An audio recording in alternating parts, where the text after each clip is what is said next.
बिस्मिल्लाहिर्रहमानिर्रहीम। अस्सलाम वालेकुम स्टूडेंट्स। स्टार्स एकेडमी के ऑनलाइन एमटीकेट सेशन में एक बार फिर से खुशामदीद। लास्ट टाइम हमने यूनिट नंबर 1 कंप्लीट किया और आज हम यूनिट नंबर 2 की तरफ जा रहे हैं।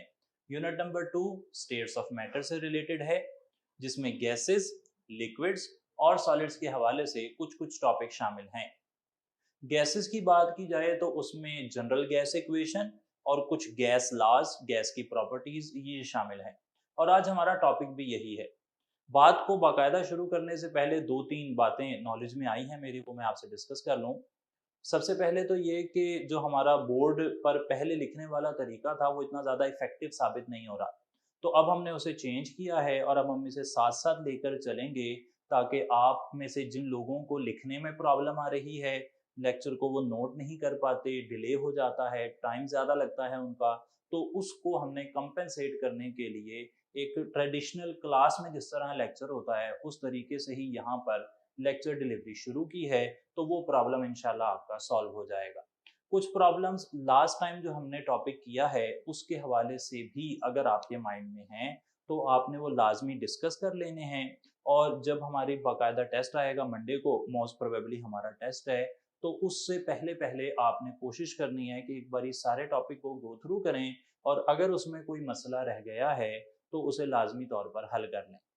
एक और बात यहाँ पर इम्पॉर्टेंट है कि जो मैस टू चार्ज वैल्यू थी लास्ट टाइम हमने नोट की थी, आपने नोट की हो तो उसकी वैल्यू हमने एच स्क्वेयर आर ओवर ई लिखी थी। मैंने कंफर्म किया है जी, असल में जो बुक्स है ना, ओल्ड बुक और न्यू बुक, इसमें थोड़ा सा डिफरेंस है। ये पुरानी बुक में ये वैल्यू लिखी थी, लेकिन फिलहाल जो न्यू वर्जन आया है बुक का उसमें H square R square over 2e ये वैल्यू लिखी हुई है। तो आपने H square R square over 2e ही रखना है। जहां पर आपके पास ये वैल्यू लिखी हुई है बराए मेहरबानी उसे चेंज कर लें। सही वैल्यू हो गई है H square R square over 2e और यही फार्मूला अब आगे चलेगा। क्लियर हो गई जी बात। तो ये पिछले हवाले से हमारे पास ये चीज़ मौजूद थी। एक और बात यहाँ पर इंपॉर्टेंट है, मैंने कहा डिस्कस कर लूँ मैं, कि अगर आपको कभी सॉल्यूशन की डेंसिटी निकालने के लिए आ जाए तो आपने सॉल्यूशन में जो मैस है ना सॉल्यूट का, उसे सॉल्यूशन के वॉल्यूम से डिवाइड कर देना है तो डेंसिटी आ जाएगी। ये फार्मूला आपको पेपर में इस्तेमाल होता हुआ मिल रहा है, तो मैंने कहा कि एक बारी बता दूं ताकि कोई परेशानी ना आए। सही है जी मामला। बाकी जो मोलैरिटी वाले फार्मूले हैं, मोलैरिटी से मैस ओवर वॉल्यूम परसेंटेज और मैस ओवर वॉल्यूम परसेंटेज से मोलैरिटी, वो हमने लास्ट टाइम कर लिया था। एक और बात भी याद रख लें कि एक मोलैरिटी से रिलेटेड टर्म है मोलैलिटी। मोलैलिटी जो है वो एज सच हमारे सिलेबस का पार्ट नहीं बन रही, लेकिन कम से कम इसके मुतालिक सवाल हमारे पास हैं तो हम इसे ना टच कर लेते हैं। मोलैलिटी होती है number of moles of solute पर किलोग्राम ऑफ सॉल्वेंट। तो मोलैलिटी में जी नीचे जो है ना वो सॉल्वेंट होता है। याद होगा आपको लास्ट टाइम मैंने कहा था कि हमारे पास जितने भी सॉल्यूशन के यूनिट्स हैं जो हमने लास्ट लेक्चर में कवर किए थे, उन सब में जो डिनोमिनेटर था उसमें सॉल्यूशन था। मोलैलिटी में डिनोमिनेटर में सॉल्वेंट होता है और सॉल्वेंट का मैस होता है। सॉल्यूट के मोल्स हैं यानी कि वहां पर भी मैस ही है, तो दोनों का मैस है। इससे क्या पता लगा कि मोलैलिटी पर टेम्परेचर का असर नहीं पड़ेगा। और मोलैलिटी में दूसरी बात, जब टेम्परेचर का असर नहीं पड़ता और सब चीज़ों के मैसेज हों तो हम सॉल्वेंट का मैस निकाल सकते हैं। सही है जी मामला। तो ये फार्मूला है, अगर आपके कहीं काम आ जाए तो बड़ा अच्छा रहेगा। ये थी लास्ट टाइम की हमारी बातें जो मिसिंग थी। अब हम चलते हैं आज के टॉपिक पर। आज का टॉपिक स्टेट्स ऑफ मैटर, और स्टेट्स ऑफ मैटर में मजीद डिटेल में जाऊं तो हमने कुछ गैस लॉज और जनरल गैस इक्वेशन की बात कर लेनी है।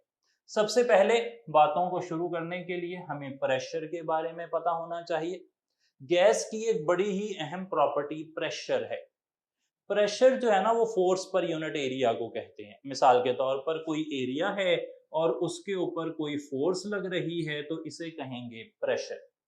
गैसेस के लिए प्रेशर का वर्ड क्यों इस्तेमाल होता है? क्योंकि गैस के मॉलिक्यूल जो होते हैं ना जी, वो कंटेनर की दीवार से जब टकराते हैं तो वो प्रेशर या फोर्स लगाते हैं एट ए गिवन एरिया, तो इसे क्या देते हैं, प्रेशर। अब प्रेशर मुख्तलिफ यूनिट्स हैं जी प्रेशर के। कौन कौन से यूनिट्स हैं? प्रेशर का एक यूनिट है एटमॉस्फियर, एटीएम से लिखते हैं। Atmosphere is the pressure exerted by air on our top surface, या जमीन के ऊपर जो हवा का प्रेशर लग रहा है ना, उसे एटमॉस्फेरिक प्रेशर कहते हैं। और एटमॉस्फेरिक प्रेशर की जो वैल्यू होती है वो होती है 180 m एट सी लेवल के ऊपर। यहाँ हम थोड़ा सा लाहौर में हैं, या फिर अगर हम किसी पहाड़ी इलाके में होंगे तो फिर वो जमीन से जरा ऊंचा है तो वहां पर प्रेशर कम होगा। लेकिन याद रखने के लिए प्रेशर जो है, एयर प्रेशर हमारे सर के ऊपर, वो कितना है जी, 1 एटमॉस्फियर है। प्रेशर का एक और यूनिट भी होता है, उसे कहते हैं मिलीमीटर ऑफ मरकरी। सही जी। मिलीमीटर ऑफ मरकरी की वैल्यू आती है 760 मिलीमीटर ऑफ मरकरी। इसी तरीके से एक और यूनिट है टॉर। टॉर भी होता है 760 टॉर। तो मिलीमीटर ऑफ मरकरी और टॉर आपस में बराबर हैं। और इसके बाद एक और यूनिट आता है centimetre of mercury. Centimetre of mercury की बात करें तो वो आता है 76 सेंटीमीटर ऑफ मरकरी, यानी कि 1 atmosphere 760 millimetre of mercury, 760 torr 76 centimetre of mercury के बराबर होता है। आगे चलें तो एक और यूनिट हमारी किताब में लिखा हुआ है मिली बार। मिली बार की वैल्यू है 1013 मिली बार, यानी कि एक एटमॉस्फियर में 1013 मिली बार होते हैं। एक और यूनिट है बार, थोड़ा बड़ा यूनिट है तो 1013 यहां पर वैल्यू हो जाती है। आखिरी यूनिट है पास्कल। पास्कल 101325 पास्कल होता है। और पास्कल को आप न्यूटन पर मीटर स्क्वायर भी कह सकते हैं, 101325 न्यूटन पर मीटर स्क्वायर। तो ये मुख्तलिफ यूनिट्स हैं जी प्रेशर के। हमें इनमें से ज्यादातर जो इस्तेमाल करने पड़ेंगे वो शायद ये पहले 4 और आखिरी 2 हैं। बार और मिली बार इतने ज्यादा इस्तेमाल नहीं होते। इनमें भी जो न्यूटन पर मीटर स्क्वायर है या मिलीमीटर ऑफ मरकरी है, उसका इस्तेमाल ज्यादा होगा। बाकी हमें इतना ज्यादा जरूरत नहीं पड़ेगी, क्योंकि जो आर की वैल्यू है ना, वो या तो हमें मिलीमीटर ऑफ मरकरी वाले यूनिट्स में काम आ जाती है या फिर न्यूटन पर मीटर स्क्वायर में। तो जनरल गैस इक्वेशन की जो कैलकुलेशन है उसमें ये चीजें हमें काम आने वाली हैं। अब चलते हैं गैस की प्रॉपर्टीज पर। गैस होती क्या है? तो गैस की डेफिनेशन से बात शुरू करते हैं। Gas is a state of matter. ये मैटर की एक फॉर्म है जिसकी नो डेफिनेट शेप, एक डेफिनेट शेप नहीं होती, और साथ ही नो डेफिनेट वॉल्यूम, इसका वॉल्यूम भी डेफिनेट नहीं होता। तो दोनों चीजें डेफिनेट नहीं है, यानी कि गैस कोई भी शेप ले सकती है और कितना भी वॉल्यूम ऑक्यूपाई कर सकती है जितना अवेलेबल होगा। आगे चलें तो गैसेस के अंदर नो इंटर मॉलिक्यूलर फोर्सेस होती हैं। इनमें कोई कशिश की कुव्वतें नहीं होगी जी। IMF का मतलब इंटर मॉलिक्यूलर फोर्सेस नहीं होती। कौन सी गैसेस में जी? आइडियल गैसेस में। अब आइडियल और रियल का मसला जो है वो हम हल करेंगे, लेकिन स्टैंडर्ड हालात में हम ऐसे ही कहते हैं कि गैस के मॉलिक्यूल्स के दरमियान इंटर मॉलिक्यूलर फोर्सेस नहीं होती। और इनका जो वॉल्यूम है वो वॉल्यूम ऑफ कंटेनर के बराबर होता है स्टैंडर्ड हालात में फॉर आइडियल गैसेस। सही जी। जब नॉन आइडियल गैसेस आएंगी तो इन 2 पॉइंट्स पर हम देख लेंगे कि ये पॉइंट सही नहीं हैं। लेकिन जनरली जब आप गैस को डिस्क्राइब करें according to kinetic molecular theory, तो गैस की ये प्रॉपर्टीज ही लिखी जाती हैं। गैसेस जो हैं they can diffuse and effuse. Gases diffuse भी कर सकती हैं और इफ्यूज भी कर सकती हैं। डिफ्यूज का मतलब होता है कि बड़ी तादाद में मूव करना from an area of higher concentration towards an area of lower concentration. और इफ्यूजन किसे कहते हैं? इफ्यूजन होती है 1 by 1 escape of gas molecules. एक एक करके मॉलिक्यूल्स किसी छोटे से सुराख से अगर जा रहे हैं एरिया ऑफ लोअर कंसंट्रेशन में, तो इसकी मिसाल इफ्यूजन हो जाएगी, या आप इसे इफ्यूज करना कहेंगे। गैसेस अगर सडन एक्सपेंशन करवा दी जाए इनकी, सडन एक्सपेंशन, तो इट कॉजेज कूलिंग। गैसों को सडनली एक्सपेंड करवा दिया जाए तो गैसें कूल हो जाती हैं। इस अमल को क्या कहते हैं? इस अमल का नाम है जूल थॉमसन इफेक्ट। इसे कहते हैं कि जूल थॉमसन इफेक्ट। अच्छा, जूल थॉमसन इफेक्ट होता क्यों है, वजह क्या है इसकी? जब गैसों को सडनली एक्सपेंड करवाया जाता है तो वो ठंडी क्यों हो जाती हैं, इसको देख लेते हैं एक डायग्राम से। ये देखें, ये मैंने एक कंटेनर बना दिया और इस कंटेनर के अंदर गैसेस मौजूद हैं इन हाईली कंप्रेस्ड स्टेट। ये मॉलिक्यूल ना बड़े करीब करीब हैं गैस के मॉलिक्यूल्स के। आपने इन्हें कंप्रेस किया हुआ था इस तरह, मिसाल के तौर पर ये कंप्रेस्ड गैस है। अब इसमें से इस एरिया को मैं हाईलाइट कर रहा हूं, इसे एक्सपेंड करके दिखाता हूं। एक्सपेंड करता हूं तो आपको एक मॉलिक्यूल और एक और मॉलिक्यूल नजर आता है। वो बड़े करीब करीब हैं, ये तो मैंने दूर दूर दिखा दिए जरा समझने के लिए। उनमें हैं फोर्सेस ऑफ अट्रैक्शन। सही है जी, उनमें क्या है? Forces of attraction. ये फोर्सेस ऑफ अट्रैक्शन कैसे बन गई? जब आपने उन्हें कंप्रेस किया ना तो मॉलिक्यूल करीब आ गए, करीब आ गए तो उनमें बन गई फोर्सेस ऑफ अट्रैक्शन। अब आप क्या कर रहे हैं कि आप अचानक से ये वाली दीवार खोल देते हैं और मॉलिक्यूल्स को सडन एक्सपेंशन का मौका मिल जाता है। मॉलिक्यूल्स अचानक से आजाद हो जाते हैं। तो जब एक्सपेंड करते हैं तो मॉलिक्यूल एक दूसरे से दूर जाने की कोशिश करते हैं। जब मॉलिक्यूल्स एक दूसरे से दूर जाएंगे तो ये वाली फोर्स ऑफ अट्रैक्शन टूट जाएगी। फोर्स ऑफ अट्रैक्शन का टूटना याद रख लें कि बॉन्ड ब्रेकेज कहलाएगा। और बॉन्ड ब्रेकेज जो होती है ना वो ऑलवेज एंडोथर्मिक होती है। यहां पर नहीं, पूरी केमिस्ट्री के अंदर, चाहे वो ऑर्गेनिक हो, इनऑर्गेनिक हो, फिजिकल हो, एनवायरमेंटल हो, कुछ भी हो, जब भी बॉन्ड ने टूटना है तो एंडोथर्मिक प्रोसेस होना है। तो यहां पर भी फोर्स टूट रही है, ये कैसा प्रोसेस होगा? एंडोथर्मिक होगा। अब ये एंडोथर्मिक प्रोसेस है, इसके लिए हीट चाहिए। वो हीट कहां से आएगी? वो हीट सराउंडिंग से आएगी। सराउंडिंग से हीट ले लेगा ये बॉन्ड, तो सराउंडिंग कैसी हो जाएगी? ठंडी हो जाएगी, कूलिंग हो जाएगी। इसलिए जॉल थॉमसन इफेक्ट से कूलिंग हो जाती है। सही हो गया जी मामला। जॉल थॉमसन इफेक्ट से होती है कूलिंग। क्यों होती है वो मैंने बता दिया, क्योंकि इसमें बॉन्ड ब्रेकेज है। एमसीक्यू बन सकता है कि जनाब sudden expansion causes cooling, what is the reason behind? तो आपने कहना है कि एक एंडोथर्मिक प्रोसेस होता है, बॉन्ड टूटता है, इस वजह से ऐसे हो रहा है। तो इसे हम ना जरा स्टार लगाकर इंपॉर्टेंट बात के तौर पर नोट कर लेंगे। जॉल थॉमसन इफेक्ट की एक एप्लीकेशन है लिंड्स मेथड। लिंड्स मेथड इंशाल्लाह देखेंगे आगे चलकर। फिलहाल हम चलते हैं गैसेस की प्रॉपर्टीज के बाद बॉयल्स लॉ पर। बॉयल्स लॉ हमारा पहला लॉ है जी आज का। क्या स्टेटमेंट आपने याद की है बॉयल्स लॉ की आज तक, वो जरा रिकॉल करें, फिर लिखते हैं हम।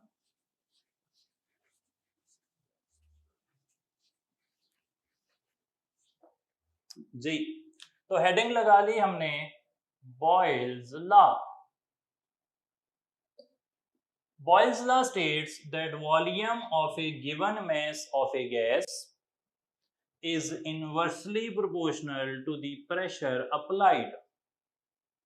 किसी गैस का वॉल्यूम उस पर लगाए जाने वाले प्रेशर के इनवर्सली प्रोपोर्शनल है, provided that N and T are kept constant। अगर N और T कांस्टेंट होंगे तो ये बात सही हो जाएगी। ये हमने लिख लिया जी बॉयल्स लॉ। आगे चलेंगे, चार्ल्स लॉ भी आएगा। इस फॉर्म को अगर हम हल करें तो आप लिख सकते हैं V इज इक्वल टू के ओवर पी, या फिर आप लिख सकते हैं PV is equal to K, या फिर all important P1 V1 is equal to P2 V2। ये सबसे इंपॉर्टेंट है जी, क्योंकि हमें अगर कोई न्यूमेरिकल आ गया तो वो इस फॉर्मूला से हल होगा। इस फार्मूले की कुछ बेसिक फॉर्म्स मैं लिख देता हूं, वो आप याद ही कर लें। अगर मान लें प्रेशर P पर वॉल्यूम V है, जस्ट अज्यूमिंग कि प्रेशर P पर वॉल्यूम क्या है जी, V है, तो जब आपने प्रेशर डबल करना है ना जी, तो वॉल्यूम हो जाना है हाफ। प्रेशर आपने करना है ट्रिपल, तो वॉल्यूम हो जाना है 1/3। प्रेशर आपने करना है 4 टाइम्स, वॉल्यूम हो जाएगा 1/4। प्रेशर आपने करना है हाफ, वॉल्यूम हो जाएगा डबल। सही है जी। तो जैसे जैसे आप प्रेशर चेंज करते हैं, वॉल्यूम उसी हिसाब से चेंज होता जाता है। एक ग्राफ बना लेते हैं, इस तरह देखें। यहाँ पर मैं प्रेशर इधर रख रहा हूँ, वॉल्यूम यहाँ पर है। प्रेशर और वॉल्यूम, सॉरी मुझे लगता है कि हम प्रेशर की बजाय प्रेशर ही रख लेते हैं, चलिए प्रेशर से भी काम चल जाएगा। और वॉल्यूम इस तरफ है। सही जनाब, प्रेशर और वॉल्यूम के दरमियान ग्राफ। प्रेशर और वॉल्यूम एक दूसरे के इनवर्सली प्रोपोर्शनल हैं। जब दो चीजें इनवर्सली प्रोपोर्शनल होना, तो उनके दरमियान ग्राफ जो है वो इस तरह की कर्व फॉर्म में आता है। इस ग्राफ का नाम जो है ना, वो नाम रखा है हमने आइसोथर्म, क्योंकि ये सेम टेम्परेचर पर बनाया गया है। सेम टेम्परेचर पर जो भी ग्राफ बनता है जी, वो आइसोथर्म होता है। यहां पर दो चीजें सेम हैं। कौन कौन सी? ये वाली n और t कांस्टेंट है। n और t इस ग्राफ में कांस्टेंट है। ये ग्राफ कांस्टेंट टेम्परेचर पर बनाया गया है। चलें इस ग्राफ को दोबारा से ड्रॉ करते हैं। p v इस तरीके से बना लिया। अब यहां पर मैंने 1 2 3 4 लाइनें लगा ली। पहली लाइन को मैं 1 कह रहा हूं, फिर 2, फिर 3, फिर 4। मैं ऑप्शन बना लेता हूं, A 1, B 2, C 3, D 4। सही जी। और सवाल लिखते हैं, which of these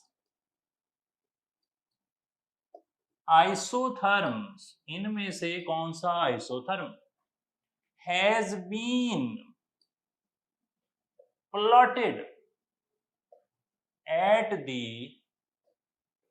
highest temperature. अच्छा जनाब, 4 आइसोथर्म हैं आपके पास, और इन आइसोथर्म को अलग अलग टेम्परेचर पर बनाया गया है। एक कंफ्यूजन मैं दूर कर दूं, यहां पर कुछ लोग ऐसे कहेंगे कि एक तरफ आप कह रहे हैं कि ये आइसोथर्म है, दूसरी तरफ आप कह रहे हैं कि आप इन्हें अलग अलग टेम्परेचर पर बना रहे हैं। तो या टेम्परेचर सेम है या चेंज हो रहा है, ये क्या बात है कि आइसोथर्म डिफरेंट टेम्परेचर पर। इसको जरा अच्छे तरीके से समझ लें। आइसोथर्म का मतलब होता है सेम टेम्परेचर पर बनाया गया ग्राफ। ये जो 1 है ना जी, 1, ये जो 1 ग्राफ है, ये सीरीज ऑफ एक्सपेरिमेंट है, और ये सारे एक्सपेरिमेंट जो है ना, वो एक ही टेम्परेचर पर किए गए हैं। तो इन सीरीज ऑफ एक्सपेरिमेंट में टेम्परेचर सेम था, 1 एक आइसोथर्म है। आप जब अगले सीरीज ऑफ एक्सपेरिमेंट करेंगे ना, फिर आप एक नया टेम्परेचर फिर से फिक्स कर लेंगे। हो सकता है कि ये 10 डिग्री पे हुआ हो, ये 20 पे हुआ हो, लेकिन जब एक बार आपने एक्सपेरिमेंट शुरू कर दिया ना, जब आपने ग्राफ बनाना शुरू कर दिया, तो फिर जब तक ग्राफ बनेगा नहीं, तब तक टेम्परेचर नहीं चेंज हो सकता। यानी कि लाइन नंबर 2 में सारा टेम्परेचर सेम था, वो एक आइसोथर्म है। लाइन 1 पर सारा टेम्परेचर सेम था, वो एक आइसोथर्म है। 1 और 2 डिफरेंट टेम्परेचर पर हो सकते हैं, लेकिन जो एक ग्राफ है वो एक पर्टिकुलर टेम्परेचर पे है, वो एक आइसोथर्म है। सही हो गई जी बात। तो फिर कितने आइसोथर्म हमें मिले? 4। नाम क्या है? 1 2 3 4। सवाल क्या पूछा हमने? सवाल ये है कि ये जो चारों आइसोथर्म हैं, ये अलग अलग टेम्परेचर पर बनाए गए हैं, तो इनमें से कौन सा आइसोथर्म सबसे ज्यादा टेम्परेचर पर बनाया गया है? क्या लगता है जी आपको? कैसे पता लगेगा कि कौन सा आइसोथर्म ज्यादा टेम्परेचर पर बना है? हमारा यहां पर जवाब मैं बता दूं जी, वो है डेल्टा ऑप्शन 4। ऐसा क्यों? क्योंकि याद रख लें कि जब आप टेम्परेचर बढ़ाते हैं किसी गैस का, तो उस गैस का जो वॉल्यूम है ना, वो बढ़ जाता है। टेम्परेचर बढ़ाते हैं तो वॉल्यूम बढ़ जाता है। जब वॉल्यूम बढ़ेगा ना, तो ग्राफ मूव्स अवे। ग्राफ किधर चला जाएगा? परे चला जाएगा। सही हो गई जी बात। ग्राफ ने परे चला जाना है, और जब ग्राफ परे जाएगा तो जितना graph away from both the axis होगा उतना ही वो ज्यादा टेम्परेचर पर बना होगा। आपको पहले और दूसरा पैराग्राफ जो है ना बॉयल्स लॉ के आइसोथर्म का, वहां पर ये वाली इंफॉर्मेशन मिल जाती है। Graph moves away from both the axis कब होगा ऐसा? जब आप टेम्परेचर बढ़ाएंगे। और क्यों? क्योंकि टेम्परेचर बढ़ाने से वॉल्यूम बढ़ जाता है। सही है जी बात। तो अब जरा दोबारा से एक बारी देखते हैं, इसी ग्राफ को दोबारा से देख रहे हैं। हम कह रहे हैं which of these isotherms has been plotted, आगे चेंज कर लेते हैं, विद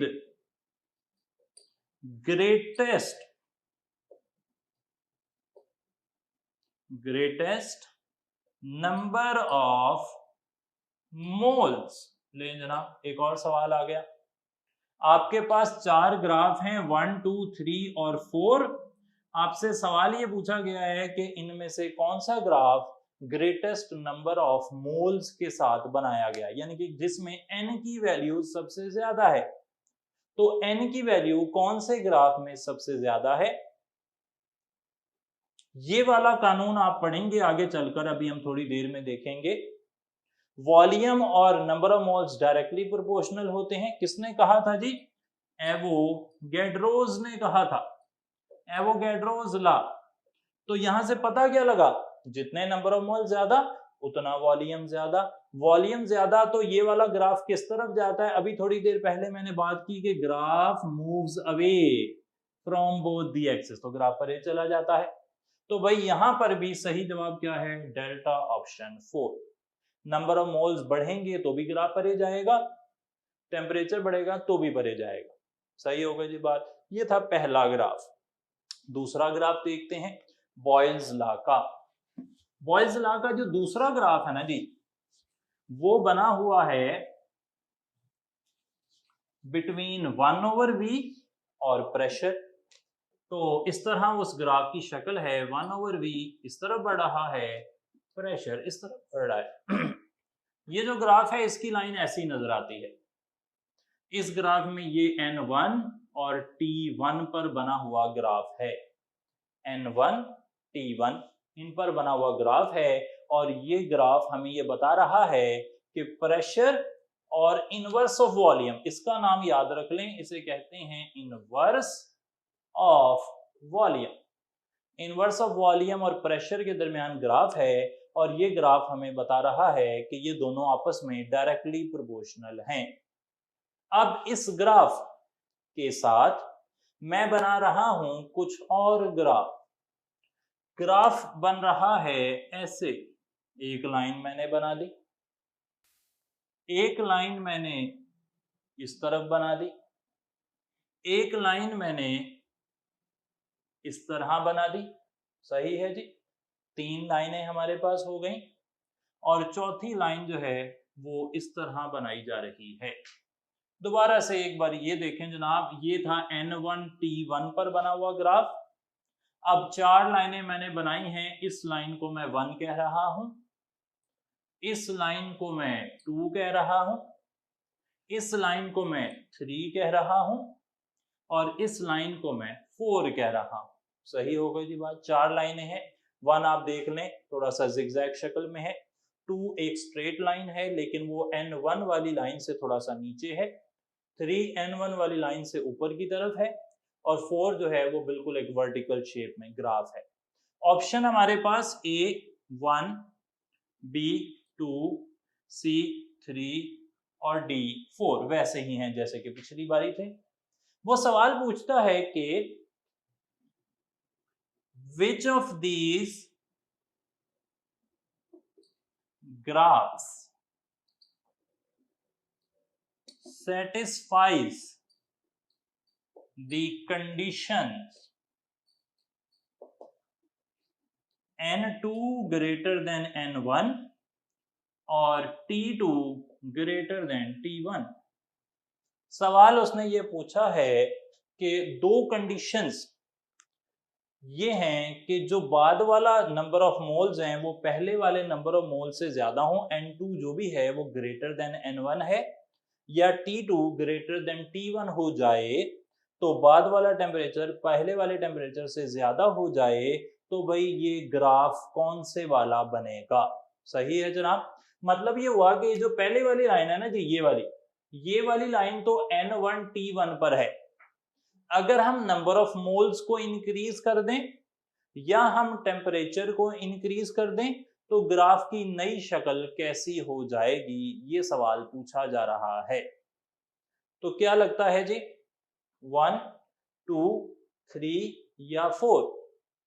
सीखते हैं इस बात को। हमने पढ़ा हुआ है, पीछे भी हमने देखा कि जो टेम्परेचर है वो बढ़ाने से वॉल्यूम बढ़ता है और इसी तरीके से नंबर ऑफ मोल्स बढ़ाने से भी वॉल्यूम बढ़ता है। लिख लेता हूं मैं, वॉल्यूम बढ़ेगा कब, जब आपने टेम्परेचर बढ़ाना है। वॉल्यूम बढ़ेगा कब, जब आपने नंबर ऑफ मोल्स बढ़ाने हैं। सही है जी बात। अच्छा, वॉल्यूम और इनवर्स ऑफ वॉल्यूम याद रख लें, जब भी वॉल्यूम बढ़ता है ना जी तब इनवर्स ऑफ वॉल्यूम कम हो जाता है। सही हो गई जी बात। वॉल्यूम बढ़ेगा तो इनवर्स ऑफ वॉल्यूम कम हो जाएगा। इनवर्स ऑफ वॉल्यूम कम होगा तो किताब के मुताबिक जब इनवर्स ऑफ वॉल्यूम कम होता है ना तो graph moves towards pressure axis. ये याद रख लें, लिख लें, इसे हाईलाइट कर लेते हैं। ये लें जनाब, जब वॉल्यूम ज्यादा होगा तो इनवर्स ऑफ वॉल्यूम कम होगा और जब इनवर्स ऑफ वॉल्यूम कम होगा तो ग्राफ कहां जाएगा, टुवर्ड्स प्रेशर एक्सिस जाएगा जी। ग्राफ स्ट्रेट लाइन है। स्ट्रेट लाइन क्यों है, क्योंकि प्रेशर और इनवर्स ऑफ वॉल्यूम एक दूसरे के डायरेक्टली प्रोपोर्शनल। सही होगा जी बात। अब जरा सोचें कि भाई हमने क्या किया है, नंबर ऑफ मोल्स बढ़ाए हैं तो वॉल्यूम क्या होना चाहिए, बढ़ना चाहिए। हमने टेम्परेचर बढ़ाया है, टेम्परेचर बढ़ाएंगे तो वॉल्यूम क्या होगा, बढ़ेगा। नंबर ऑफ मोल्स बढ़ाए, वॉल्यूम ज्यादा, टेम्परेचर बढ़ाया, वॉल्यूम ज्यादा। वॉल्यूम ज्यादा तो इनवर्स ऑफ वॉल्यूम को क्या होगा, कम हो जाएगा। इनवर्स ऑफ वॉल्यूम कम हुआ तो ग्राफ ने किस तरफ जाना है, देखें लिखा हुआ है टुवर्ड्स प्रेशर एक्सिस। तो प्रेशर एक्सिस तो ये रहा। तो भाई पहले लाइन यहां थी, फिर पक्की बात है कि लाइन यहां पर आ जाएगी। दो बातें, लाइन ये वाली क्यों, क्योंकि आपने n बढ़ाया है या टेम्परेचर बढ़ाया है, दोनों ही हालतों में वॉल्यूम ज्यादा हुआ होगा और इनवर्स ऑफ वॉल्यूम कम हुआ होगा और ग्राफ प्रेशर एक्सिस की तरफ जाएगा। इसलिए हो गया 3 नंबर ग्राफ। 4 नंबर क्यों नहीं हुआ, इसलिए कि प्रेशर और inverse of volume straight line देते हैं, ये इस तरीके से कर्व नहीं बनाते। कर्व्स ना या तो आती हैं अगर कोई दो चीजें जो हैं वो इनवर्सली प्रोपोर्शनल हो, या फिर आती हैं जब दोनों के दरमियान में एक्सपोनेंशियल रिलेशन हो, यानी कि a is directly proportional to b square. ऐसे वाले ग्राफ में अगर a is directly proportional to b है ना तो कर्व नहीं आती, फिर स्ट्रेट लाइन ही आती है। तो इसलिए हमने 3 को टिक कर लिया। ये था दूसरा ग्राफ जी। बॉयल्स लॉ का एक और ग्राफ भी है, वो भी देख लेते हैं। ये आप लिख लें, तब तक मैं इस साइड पर लिख लेता हूं कुछ बात। बॉयल्स लॉ का तीसरा ग्राफ जी। बॉयल्स लॉ का तीसरा ग्राफ ना pressure on x axis, PV on y axis, ये वाला ग्राफ है। पीवी प्रोडक्ट है और product of pressure and volume ना वो कांस्टेंट होता है। सही जी, कहां पढ़ा था, पीछे पढ़ा था P1 V1 is equal to P2 V2 is equal to K। Boyle's law के अंदर जो product of pressure and volume है वो कांस्टेंट होता है। तो जब आप प्रेशर को अगेंस्ट पीवी प्लॉट करते हैं तो एक straight line parallel to pressure axis आती है। Straight line parallel to pressure axis आती है। क्लियर हो गई जी बात। ये बात तो पक्का है, सही है। चलें जनाब, ये किस पर बनी होगी, n number of moles, temperature T। सही जी, ऐसे है। चलें फिर आगे चलते हैं, एक और बात देखते हैं। ये वाला लिख लिया होगा जी, उम्मीद है। चलें इसे मिटाते हैं जरा।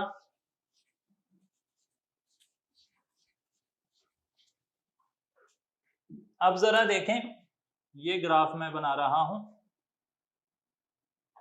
4 ग्राफ बना दिए मैंने, 4 ग्राफ बना दिए जी। अब यहां पर मैं PV लिख रहा हूं, PV।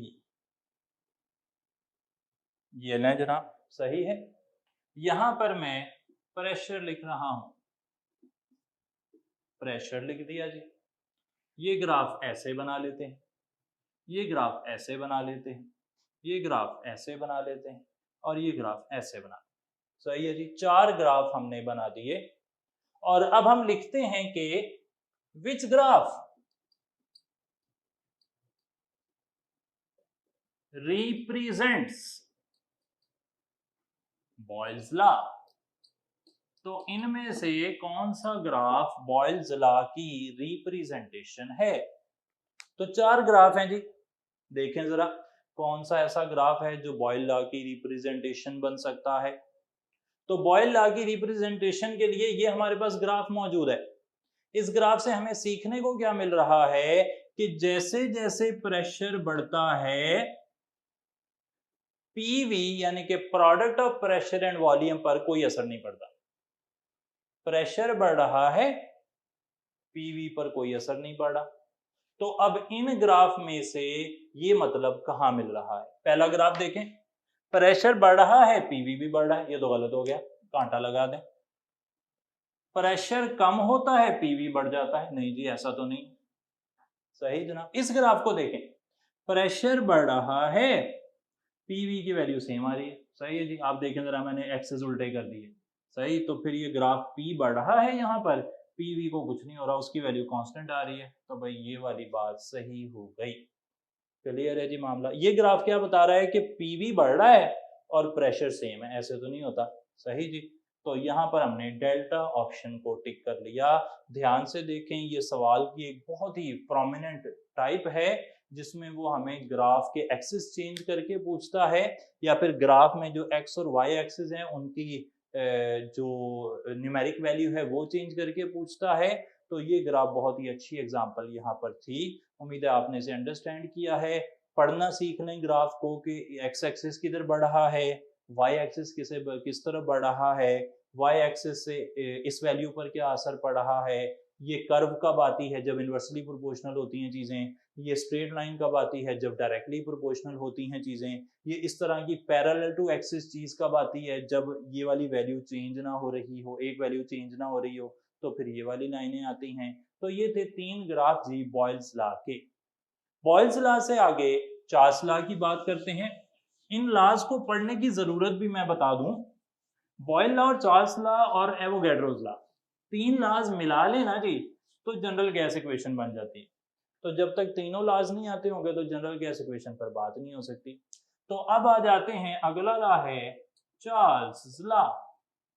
तो चार्ल्स लॉ की बात कर लेते हैं। चार्ल्स लॉ क्या कहता है? चार्ल्स लॉ कहता है कि volume of a given mass of a gas is directly proportional to the absolute temperature. अब ये वर्ड जो एब्सोल्यूट है ना, ये बड़ा जरूरी है, डिसाइसिव वर्ड है जी। एब्सोल्यूट टेम्परेचर या फिर केल्विन स्केल। केल्विन स्केल जी, डिग्री सेंटीग्रेड में नहीं बात होगी, केल्विन में होना चाहिए टेम्परेचर। तो volume of a given mass of a gas is directly proportional to absolute temperature provided that n and p are kept constant. n और p को कांस्टेंट रखा हो तो बात चल पड़ेगी। सही जनाब, दो चीजें कांस्टेंट है, हर लॉ में दो चीजें कांस्टेंट होती हैं। बॉयल लॉ में भी दो थी, यहाँ भी दो हैं, एवोगैड्रो में भी दो हैं। तो वो दो हमने देख लेनी है और एक चार्ट बना लेना है कि कहाँ पर कौन कांस्टेंट है। अच्छा, इसको हल करते हैं। यहां से क्या फॉर्म बनेगी, v is equal to K T, और क्या बनेगा v1 over t1 is equal to v2 over t2 is equal to K. Volume और टेम्परेचर एक दूसरे के डायरेक्टली प्रोपोर्शनल है और इनकी रेशियो जो है वो हमेशा सेम रहती है। टेम्परेचर कौन सा होना चाहिए जी, केल्विन स्केल टेम्परेचर होना चाहिए। एक बात याद रख लें कि अगर हम डिग्री सेंटीग्रेड, केल्विन और वॉल्यूम के दरमियान में एक रिलेशन बनाने की कोशिश करें तो मान लें कि 0 डिग्री सेंटीग्रेड पर 273 केल्विन होता है जी टेम्परेचर, वॉल्यूम है V। सही है जी, मान लेते हैं V वॉल्यूम है। तो जब आप केल्विन स्केल का टेम्परेचर डबल करेंगे यानी कि 546 और डिग्री सेंटीग्रेड का टेम्परेचर हो जाएगा 273, तो वॉल्यूम हो जाएगा 2V। सही हो गई जी बात, वॉल्यूम कितना हो जाएगा 2V हो जाएगा। अगर आप इसे और डबल कर लेते हैं यानी कि 1092 यानी कि डबल कर लिया तो ये 4V हो जाएगा और ये हो जाएगा 819 डिग्री सेंटीग्रेड। यहां से दरमियान में एक बात और देख लें, यहां अगर 546 डिग्री सेंटीग्रेड हो, केल्विन में वॉल्यूम होगा 819, टेम्परेचर 819 और वॉल्यूम हो जाएगा 3V। ये चार वैल्यूज हमने याद रखनी है क्योंकि हमारी किताब में जो एक स्टैंडर्ड कैलकुलेशन हुई है उसके अंदर ये वैल्यूज यूज हो चुकी हैं। यहां से हम सीख क्या सकते हैं? हम ये सीख सकते हैं कि अगर किसी गैस का वॉल्यूम 0 डिग्री सेंटीग्रेड पर V हो तो आपको 273 डिग्री सेंटीग्रेड पर वो डबल होता हुआ नजर आएगा। यानी कि चेंज इन टेम्परेचर अगर 273 डिग्री सेंटीग्रेड का हो या 273 केल्विन का हो तो फिर वॉल्यूम 2V हो जाता है। सही है जी, क्लियर है? देख लें दोबारा से कि अगर आपने टेम्परेचर में तब्दीली लाए 273 डिग्री सेंटीग्रेड की या 273 केल्विन की, तो जो भी उस गैस का वॉल्यूम था ना 0 डिग्री सेंटीग्रेड पर, जो भी था 0 डिग्री सेंटीग्रेड पर, वो हो जाएगा डबल। जो 0 डिग्री सेंटीग्रेड का वॉल्यूम है वो डबल हो जाता है। कब? जब आप टेम्परेचर का तब्दीली लाते हैं 273 डिग्री सेंटीग्रेड या फिर 273 केल्विन। सही हो गई जी बात। तो ये एक बुनियादी ढांचा हमने चार्ल्स लॉ का देखा। चार्ल्स लॉ के अंदर हमें एक मिलता है और फार्मूला भी, जिसे कहते हैं quantitative definition of Charles law. वो क्या कहती है? VT is equal to V not into 1 plus T over 273। यहां पर V नॉट है वॉल्यूम एट 0 डिग्री सेंटीग्रेड, यहां पर VT क्या है? Volume at T degree centigrade, जिस टेम्परेचर पर आपने वॉल्यूम निकालना है। ये T क्या है? ये डिग्री सेंटीग्रेड का टेम्परेचर है। सही है जनाब। इस फार्मूले को ध्यान में रखते हैं और एक सवाल हल करते हैं ताकि क्लियर हो जाए। वो कहता है कि अ गैस, नोट कर लें जी सवाल भी, a gas has a volume is equal to 546 centimetre cube at 0 degree centigrade. एक गैस का वॉल्यूम 0 डिग्री सेंटीग्रेड पर है 546। Its volume at 2 degree centigrade will be, 2 degree centigrade पर इसका वॉल्यूम क्या होगा? ऑप्शन देख लेते हैं जी, क्या तो वो सेम रहेगा या 548 हो जाएगा या 550 हो जाएगा या फिर 544 हो जाएगा।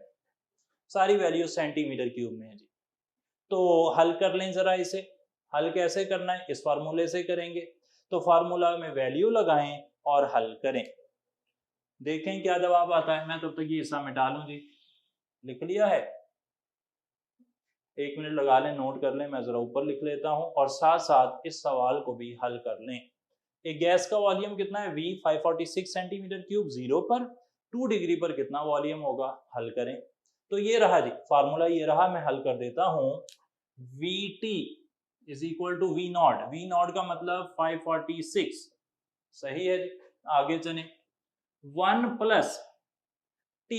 T कितना है? T है 2 डिग्री सेंटीग्रेड, तो 2 ओवर 273। सही जनाब। चलें हल करते हैं। क्या बनेगा? ये बनेगा 546, इन दोनों को मल्टीप्लाई कर दिया और फिर इधर ज़रब देते हैं, प्लस 546 इंटू 2 ओवर 273, 1 2, तो ये बनता है जी 546 प्लस 4 और ये बन जाता है 550 सेंटीमीटर क्यूब। तो जनाब चार्ली ऑप्शन आ जाएगा, 550 आ गया। आप इस तरह हल करके किसी भी वैल्यू को निकाल सकते हैं। इंपॉर्टेंट बात क्या है कि आम तौर पर आपको जो वैल्यू दी गई होगी V नॉट के तौर पर, वो 273 का मल्टीपल होगा। सही है जी।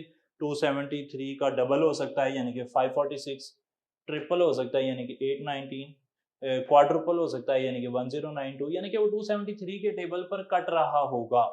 अच्छा, ये जो चार्ल्स है ना जी, जिसकी मैंने क्वांटिटेटिव डेफिनेशन लिखी है, इसकी डेफिनेशन ये है कि the volume of a given mass of a gas increases or decreases by 1 over 273 of its original volume at 0 degree centigrade for every 1 degree centigrade rise or fall in temperature।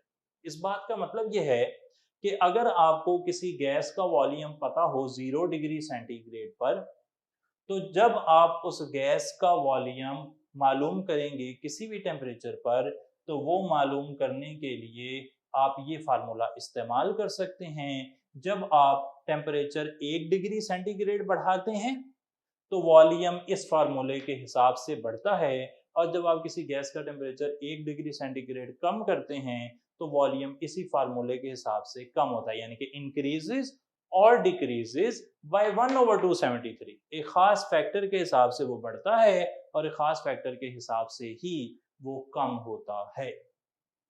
इस फार्मूले के अंदर अगर आप temperature की value -273 लगाएंगे ना जी, तो फिर ये वॉल्यूम हो जाएगा 0।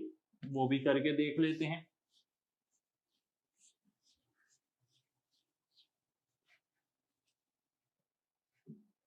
तो at -273.1 degree centigrade volume of a gas becomes equal to 0 centimetre cube.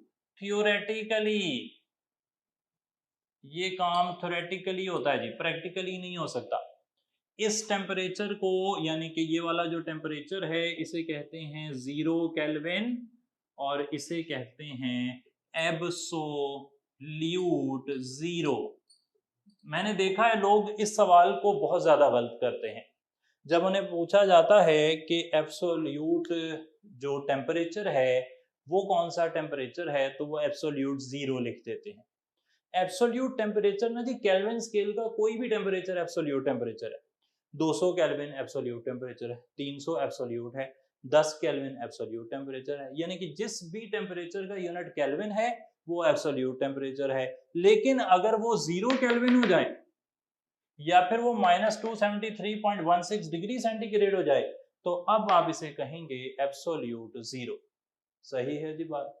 Absolute 0 पर volume equals 0 theoretically। molecular motions cease, kinetic energy becomes 0, delta all of these। सवाल लिखते हैं जी, which statement is correct with respect to absolute 0। इनमें से कौन सी statement absolute 0 के हवाले से आपको सही लग रही? क्या गैस का वॉल्यूम थ्योरेटिकली 0 हो जाता है एब्सोल्यूट 0 पर, या फिर मॉलिक्यूलर मोशंस रुक जाएंगी एब्सोल्यूट 0 पर, या काइनेटिक एनर्जी 0 हो जाएगी एब्सोल्यूट 0 पर, या ये सब ही हो जाएंगे? क्या लगता है जी? तो डेल्टा होगा जी, ऑल ऑफ दीज। तो यहाँ पे डेल्टा ऑप्शन टिक कर लें। ये सब काम हो जाएंगे एब्सोल्यूट 0 पर। एब्सोल्यूट 0 पर मॉलिक्यूलर मोशंस रुक जाएंगी, काइनेटिक एनर्जी 0 हो जाएगी और गैस का वॉल्यूम थ्योरेटिकली 0 हो जाएगा। क्योंकि गैस का वॉल्यूम प्रैक्टिकली 0 नहीं हो सकता, इसलिए हम एब्सोल्यूट 0 को हासिल नहीं कर सकते। फिलहाल जो हमने टेम्परेचर अभी तक हासिल किया है वो 10⁻⁵ केल्विन है। सर ये याद रखने के एमसीक्यू के तौर पर भी आ सकता है। तो ये था जी चार्ल्स लॉ। जिस तरह बॉयल्स लॉ का ग्राफ था उस तरह चार्ल्स लॉ का भी ग्राफ है। तो चार्ल्स लॉ का ग्राफ देख लेते हैं। चार्ल्स लॉ के ग्राफ के अंदर यहां पर टेम्परेचर है एक्स एक्सिस पर, वॉल्यूम है वाई एक्सिस पर, और ग्राफ जो है वो इस तरह जा रहा है। ये ग्राफ यहां पर अगर देखा जाए तो थोड़ा सा पीछे आके रुकता है और फिर हम उसे एक्स्ट्रा प्लॉट करते हैं। इस तरीके से एक्स्ट्रा प्लॉट कर लेते हैं। ये कहां पर आकर मीट करता है जी? ये मीट करता है -273.16 डिग्री सेंटीग्रेड। सही है जनाब। तो अब यहाँ पर ये वाले ग्राफ में इस एरिया में हमने की है एक्स्ट्रा प्लॉटेशन। हमने ग्राफ को एक्स्ट्रा प्लॉट किया है, यानी कि ग्राफ खुद से नीचे नहीं आ रहा था, वो एक खास जगह पर आकर रुक जाता था और उसके बाद हम उसे एक फर्जी लाइन से नीचे की तरफ लेकर आते हैं। चलें जनाब, देखते हैं इस बात में हमारे लिए क्या इंफॉर्मेशन है। एक्स्ट्रा प्लॉटेशन करने का जो रीजन है ना जी, वो लिख लें। Gases liquefy at some point. असल में होता यह है कि जो चार्ल्स लॉ है वो गैस लॉ है, वो गैसेस पर लगता है। जब आप गैसों को ठंडा करते हैं तो एक खास पॉइंट पर आकर वो लिक्विफाई हो जाती हैं। जैसे ही गैस लिक्विफाई होगी, ये इस तरह है जैसे आप पाकिस्तान का कानून पाकिस्तान में तो लागू होता है, लेकिन अगर आप पाकिस्तान से बाहर चले जाएंगे तो पाकिस्तान का कानून नहीं लगेगा। चार्ल्स लॉ गैस लॉ है। जब तक चीज गैस में रहती है उस पर गैस लॉ लगता है और ये स्ट्रेट लाइन आती है। एक खास पॉइंट पर आकर वो क्या हो जाती है? लिक्विड हो जाती है। जैसे ही वो लिक्विड होगी, गैस लॉ लगना बंद हो जाएगा और ये लाइन गुम हो जाएगी। इसीलिए फिर एक्स्ट्रा प्लॉट करके हम गैसों को इस पॉइंट पर लेकर आते हैं -273.16 डिग्री सेंटीग्रेड पर।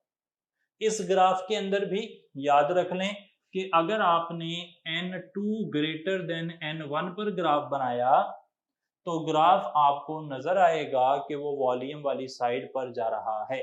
सही है जी। नंबर ऑफ मोल्स बढ़ाएंगे तो वॉल्यूम बढ़ जाएगा, नंबर ऑफ मोल्स बढ़ाने हैं तो वॉल्यूम ने बढ़ जाना।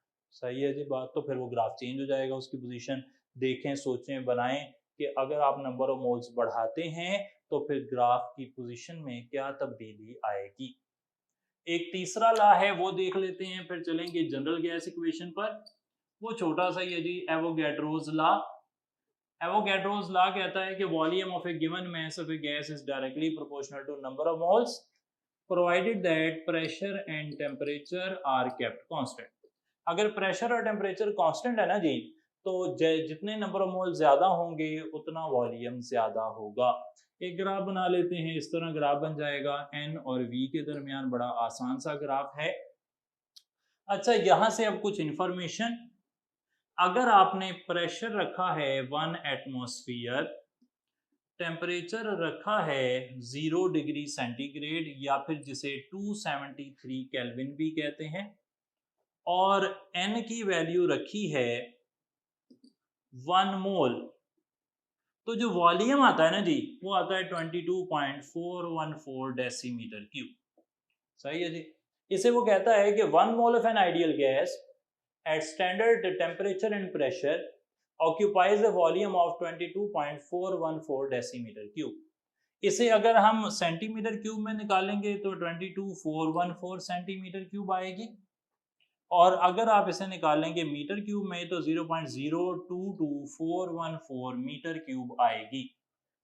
और इसमें नंबर ऑफ पार्टिकल्स कितने होंगे? 1 मोल है, 1 मोल है तो नंबर ऑफ पार्टिकल्स हो जाएंगे 6.02 10⁻23। यहां से एक और इंफॉर्मेशन भी याद रख लें कि 22.414 डेसीमीटर क्यूब में 22.414 डेसीमीटर क्यूब में पार्टिकल्स कितने हैं? 6.02 10⁻23। तो अगर 1 डेसीमीटर क्यूब में आपने निकालने हैं ना पार्टिकल, तो आप 6.02 10⁻23 को डिवाइड कर देंगे 22.414 से। ये इधर मल्टीप्लाई हो रहा था, सामने जाके डिवाइड हो गया।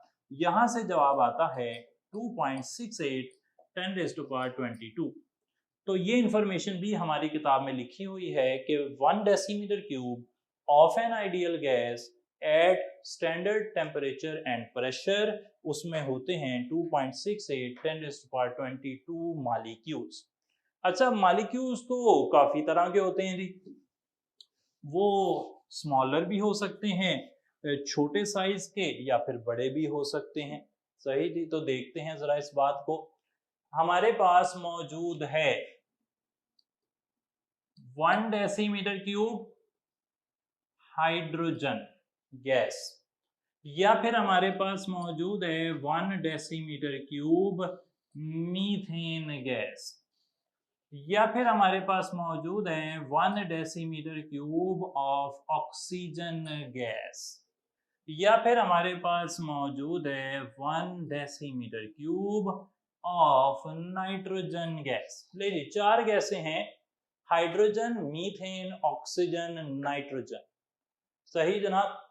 सवाल हमसे ये पूछ रहा है, पहले तो वैसे मैं आपसे ये पूछना चाह रहा हूं, माइंड में जरा सोचें आप कि ये जो 1 डेसीमीटर क्यूब है किसी भी गैस का, इन सब के अंदर क्या नंबर ऑफ पार्टिकल्स एक जैसे होंगे या अलग अलग होंगे? क्या हाइड्रोजन का छोटा सा मॉलिक्यूल और ऑक्सीजन का थोड़ा बड़ा मॉलिक्यूल, इनके एक एक डेसीमीटर क्यूब हों तो उनमें नंबर ऑफ पार्टिकल्स सेम होंगे या नहीं होंगे? दो बातें हो सकती हैं, या तो आप कहेंगे कि सेम हैं, या आप कहेंगे कि सेम नहीं है। अगर आप कहते हैं कि सेम नहीं है, तो आप ऐसा क्यों कह रहे हैं, जबकि आप ये पढ़ चुके हैं कि volume is directly proportional to number of moles, और आप ये भी पढ़ चुके हैं कि जनाब 1 डेसीमीटर क्यूब अगर हो किसी भी आइडियल गैस का, तो उसमें इतने ही पार्टिकल होते हैं। तो नंबर ऑफ पार्टिकल सेम नहीं हो सकते, ऐसा नहीं आपने कहना, ये तो सोचना ही नहीं ना है जी। अगर 1 डेसीमीटर क्यूब है किसी भी गैस का, तो उसके अंदर गैस का लिक्विड का नहीं जी, सॉलिड का नहीं, गैस होनी चाहिए। सही है जनाब। पानी के 1 डेसीमीटर क्यूब में इतने पार्टिकल नहीं होंगे, पानी लिक्विड है, गैसों की बात हो रही है। तो 1 डेसीमीटर क्यूब में कितने पार्टिकल हैं? इतने, यानी कि इन सब के पास नंबर ऑफ पार्टिकल्स कितने हैं? 2.68 10⁻22। सवाल मेरा ये है कि which of these ways highest, ways का मतलब है वजन होना। सही है। सवाल ये है कि आपके पास 4 गैसेस हैं, हाइड्रोजन, मीथेन, ऑक्सीजन, नाइट्रोजन, सबके एक एक डेसीमीटर क्यूब हैं, यानी कि सबका वॉल्यूम एक जितना है। तो अब बताएं कि इनमें से सबसे ज्यादा वजन किसका होगा, कैसे निकालेंगे? हमें पता लग गया, हमें क्या पता लगा कि भाई सबके वॉल्यूम बराबर हैं। जब सबके वॉल्यूम बराबर हैं तो सबके नंबर ऑफ मोल्स भी बराबर होंगे। सही है जी, सबके नंबर ऑफ मोल्स भी बराबर होंगे। नंबर ऑफ मोल्स किसके बराबर होते हैं? नंबर ऑफ मोल्स बराबर होते हैं मैस ओवर मोलर मैस। तो भाई जिसका मोलर मैस ज्यादा होगा ना जी, उसके जो वजन है, मैस है, वो भी ज्यादा आएगा। क्यों ज्यादा आएगा? देखें जरा, मैस निकालना है तो n into M is equal to small m, ये फार्मूला बनेगा। दोबारा से देखें, हमने क्या कहा कि भाई सबका वॉल्यूम सेम है। एवोगैड्रो लॉ कहता है कि अगर वॉल्यूम सेम होंगे गैसों के तो उनके नंबर ऑफ मोल्स भी सेम होंगे, यानी कि सबके नंबर ऑफ मोल्स भी सेम है। अब नंबर ऑफ मोल्स हमारे पास n है, वो सबका सेम है, तो मैस किसका ज्यादा होगा? जिसका मोलर मैस ज्यादा है। तो मोलर मैस किसका ज्यादा है? हाइड्रोजन का 2, मीथेन का 16, नाइट्रोजन का 28, ऑक्सीजन का 32। तो भाई चार्ली ऑप्शन टिक हो गया, ऑक्सीजन 32। इस तरीके से मैंने ये जवाब भी निकाल दिया। एवोगैड्रोस लॉ मुकम्मल करने के बाद अब हम चलते हैं जनरल गैस इक्वेशन पर, देखते हैं कि वहां हमें क्या बताया जा रहा है।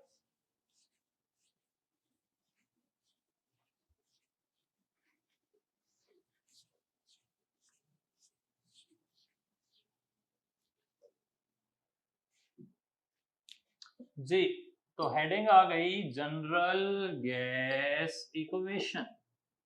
जनरल गैस इक्वेशन की जितनी पॉसिबल फॉर्म्स है ना जी, मैं सारी लिख दूंगा ताकि आपको मुश्किलात ना आए।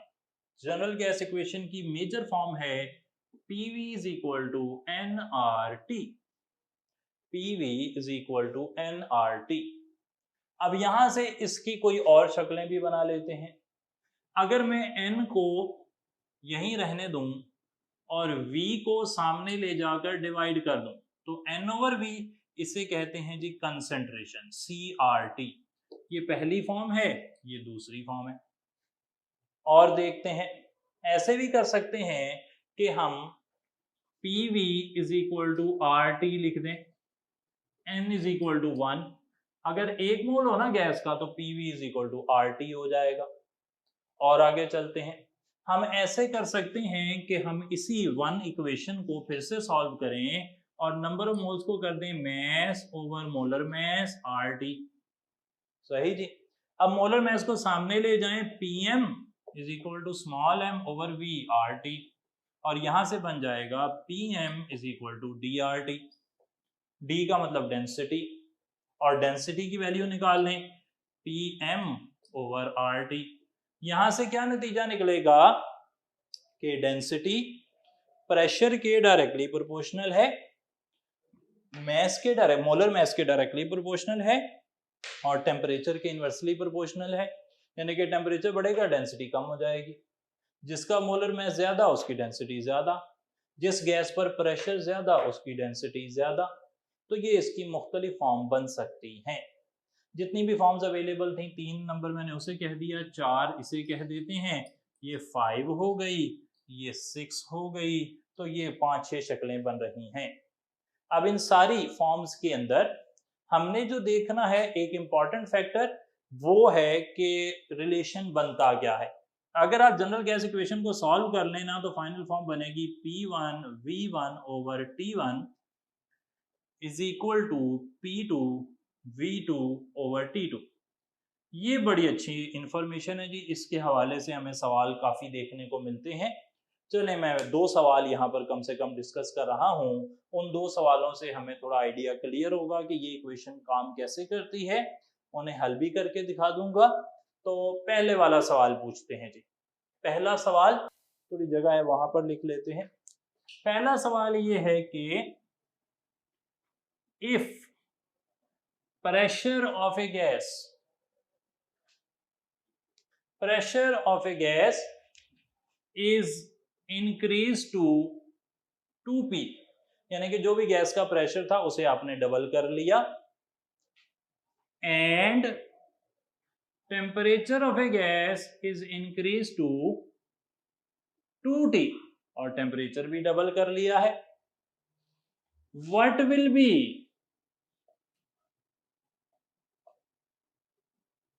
The new volume. तो भाई न्यू वॉल्यूम क्या होगा। आपने गैस का प्रेशर भी डबल कर लिया, टेम्परेचर भी डबल कर लिया, बताएंगे नया वॉल्यूम क्या होगा। क्या नया वॉल्यूम V ही रहेगा, या फिर नया वॉल्यूम 2V हो जाएगा, या फिर हाफ हो जाएगा, या फिर 4 टाइम्स हो जाएगा। सही जी। तो हल कर लें, 1 सेकंड, बल्कि 1 सेकंड तो चले कम हो गया, 5 सेकंड के अंदर अंदर हल हो जाएगा जी सवाल, इससे ज्यादा का नहीं है। आपको सवाल का जवाब पता लग गया होगा, लेकिन हमारा मकसद सवाल का जवाब बताना नहीं है, बल्कि सवाल को हल कैसे करना है वो देखना है। सही जी। तो कैसे हल करेंगे आप इसे। सवाल को हल करने का तरीका ये रहेगा कि आपके पास जो PV ओवर T, इस फार्मूले को देखें जरा, इस फार्मूले से ही हल कर रहा हूं मैं। तो इस फार्मूले को मिटाते हैं, हम कहेंगे कि जनाब जो पहला प्रेशर है ना, हमने उसे P मान लेना है, पहले वॉल्यूम को V मान लेना है, पहले टेम्परेचर को T मान लेना है। पहला वॉल्यूम हो गया V1, बस वॉल्यूम क्योंकि हमें पता है तो इसलिए हमने उसे V1 कर दिया, उसको निकालना है हमने। और अब आते हैं कि दूसरा प्रेशर क्या है। दूसरा प्रेशर क्या दिखाया गया है जी, कि प्रेशर डबल हो गया, तो दूसरा प्रेशर है 2P। सही है जी। दूसरा वॉल्यूम मुझे बताना है, और दूसरा टेम्परेचर क्या है वो भी डबल हो गया। सही जी। तो अब जरा देखें, देखा आपने कि प्रेशर को मैंने क्या किया डबल, टेम्परेचर को क्या किया डबल। तो भाई P P से कटा, T T से कटा, 2 से कट गया तो यानी कि V1 is equal to V2। सही है ना, बड़ा आसान सवाल था। तो भाई आप कहेंगे कि वॉल्यूम जो है ना वो V ही रहा, ये तो कोई इतनी मुश्किल बात नहीं थी। चलें थोड़ी सी मुश्किल बात कर लेते हैं, दोबारा से सवाल पूछते हैं।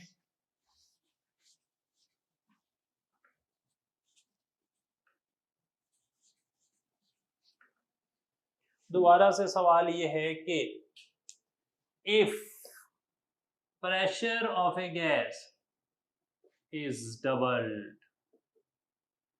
and temperature goes from 100 degree centigrade to 200 degree centigrade। सही है जी, प्रेशर क्या हुआ, डबल हो गया। वैल्यू लिख लेते हैं, प्रेशर में हमें क्या मसला है, pressure goes from 5 atmosphere to 10 atmosphere, double हो गया। And temperature goes from 100 degree centigrade to 200 degree centigrade, यानी कि वो भी डबल हो गया। The new volume will be, तो भाई न्यू वॉल्यूम क्या होगा, न्यू वॉल्यूम क्या होने वाला है, चलें देखते हैं जरा। V2 will be equal to V1, क्या न्यू वॉल्यूम V1 के बराबर होगा, या फिर V2 will be greater than V1। सही है जनाब। तीसरा, या V2 will be less than V1, या फिर V2 will be equal to double of the original volume. अब क्या लगता है आपको, क्या होना चाहिए जी, मुश्किल सवाल है, क्या लगता है क्या जवाब होगा। काफी सारे लोग ऐसे होंगे जो ये सोच रहे हों कि जनाब यहाँ पे देखें प्रेशर डबल हुआ है और वॉल्यूम टेम्परेचर भी डबल हुआ है, तो बस बात बन गई, दोनों डबल हुए हैं, पीछे जैसा सवाल है तो अल्फा जवाब आ जाएगा। लेकिन ऐसा हो नहीं रहा, क्यों नहीं हो रहा देखते हैं। हमने क्या करना है, पहले प्रेशर को P कह दें, पहले वॉल्यूम को V1 कह दें, पहले टेम्परेचर को T कह दें। दूसरा प्रेशर हो गया P, यहाँ पर P की वैल्यू पहले कितनी थी, 5 थी, बाद में कितनी हो गई, 10 हो गई। V2 ये रहा, टेम्परेचर पहले कितना था, 100 डिग्री सेंटीग्रेड, यहाँ पे 100 लगाते हैं, यहाँ पे कितना हो गया, 200 हो गया। नहीं जी ये नहीं है, ये गलत फार्मूला लगाया मैंने। सही फार्मूला क्या है, जब भी आप करेंगे जनरल गैस इक्वेशन तो आपका टेम्परेचर होना चाहिए इन केल्विन स्केल। तो 100 डिग्री सेंटीग्रेड का मतलब है 373 केल्विन, 200 डिग्री सेंटीग्रेड का मतलब है 473 केल्विन। तो मतलब क्या हुआ, मतलब ये हुआ कि भाई प्रेशर तो डबल हुआ है, लेकिन टेम्परेचर डिग्री सेंटीग्रेड को देख के लग रहा था डबल हो गया है, लेकिन असल में वो डबल नहीं हुआ। असल में तो वो 373 से 473 तक गया है। सही है जी। अब जरा देखें आप, तो आप अब अंडरस्टैंडिंग से हिसाब लगाएं, हल करना तो मुश्किल लग रहा है, अंडरस्टैंडिंग से हिसाब लगाएं कि भाई आपके पास जो प्रेशर है वो डबल हुआ है, प्रेशर डबल हुआ है, तो प्रेशर डबल होने से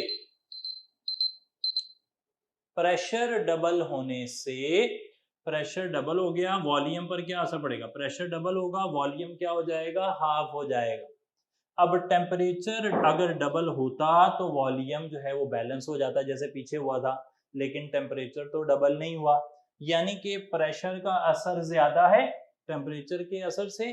प्रेशर क्या काम कर रहा है, प्रेशर काम कर रहा है वॉल्यूम को कम करने का। सही है जी। टेम्परेचर का काम था कि वो वॉल्यूम को बढ़ाए, लेकिन टेम्परेचर डबल नहीं हुआ तो फिर वॉल्यूम डबल नहीं हुआ।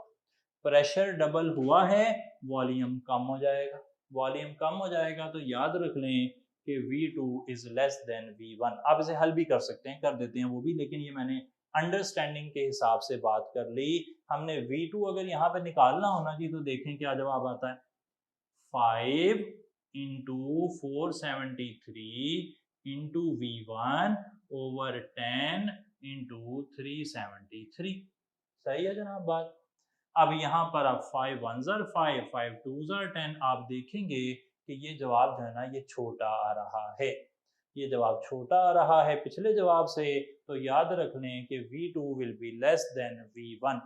ये थी हमारी जनरल गैस इक्वेशन की बात। आखिरी बात में हमने आर के कुछ यूनिट्स पढ़ लेने हैं और उसके साथ ही टॉपिक को ख़त्म करेंगे आज के। तो जनरल गैस के जो यूनिट्स हैं ना, आर के यूनिट्स हैं 0.0821 डेसीमीटर क्यूब एटमॉस्फेयर पर मोल पर केल्विन, या फिर इसका यूनिट है 8.314 जाउल पर मोल पर केल्विन, या फिर ये न्यूटन पर मीटर स्क्वायर में भी यही वैल्यू है, या फिर 1.987 कैलोरीज पर मोल पर केल्विन। और ये है क्या, आर की फिजिकल सिग्निफिकेंस क्या है? R is the energy change per mole for 1 kelvin change in temperature. सही है जी। अगर आप किसी गैस के टेम्परेचर में 1 केल्विन की तब्दीली लाएंगे तो उसका 1 मोल इतनी एनर्जी एब्जॉर्ब करेगा या एमिट करेगा। सही है जी, ये इसका फिजिकल मतलब है।